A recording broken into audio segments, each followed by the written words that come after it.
Ever since Arsenal became good again, demand for tickets to matches has skyrocketed. It's a stark contrast to back in the late 2010s when Arsenal struggled to give away tickets with poor performances on the pitch under Arsene Wenger and Unai Emery. Now, every game sells out, whether that's in the Premier League or Champions League, and it's extremely difficult to get tickets as a club member. The capacity right now at the Emirates Stadium is around 60,000. I'm lucky enough to be a season ticket holder, and there's around 47,000 of us. Once you've also subtracted the 3,000 capacity away allocation and the sponsor and hospitality boxes, for standard Arsenal members that leaves around 9,500 tickets up for grabs in the ballots for each game. The problem is that there's over 200,000 Arsenal members, most of whom enter every ballot including the North London Derby and those Champions League knockouts. This demand has opened up a whole new can of worms for the club, with tickets being resold for thousands on illegal resale websites, touts at an all-time high, and hundreds of thousands of fans being left angry and frustrated with the club after losing out in the ballot.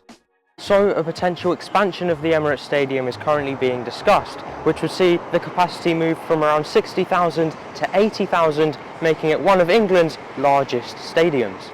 Last year, co-chairman Josh Kroenke revealed that internal conversations had begun, and reports said that Arsenal were using Real Madrid's redevelopment of the Santiago Bernabeu as inspiration.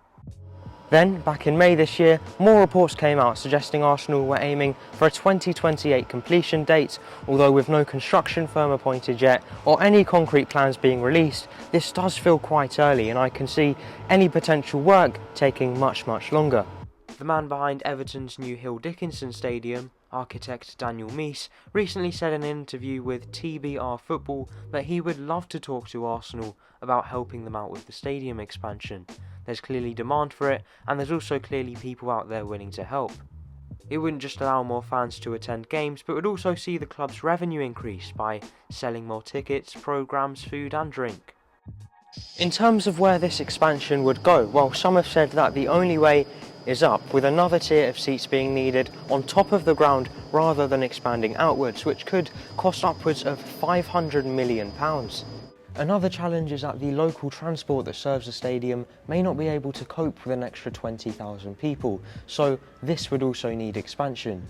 Tube and train stations like Holloway Road, Drayton Park and Highbury and Islington would require widening, increased services and much more, with Arsenal likely having to foot the bill, even further increasing the cost of this project. Personally, with these challenges, I just can't see this expansion happening. It would cost the club too much, it's proving very difficult to find space to actually add in extra seats, and who knows, Arsenal may drop down the league table in the coming years and demand for tickets might fall too.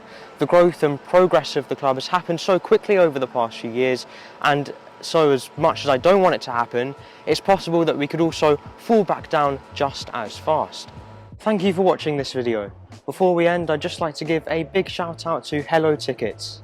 Hello Tickets is the #1 online provider for tickets to museums, tours, events and more. I booked my Arsenal Stadium tour today through them, and they offer many useful features that other sites don't, including free cancellations and instant delivery for most tickets. Make sure to check them out via the link down below in the description as you plan your summer holidays, and once again, thanks to Hello Tickets for sponsoring this video. Make sure to comment your thoughts on the stadium expansion down below, and I'll see you in the next one. Bye!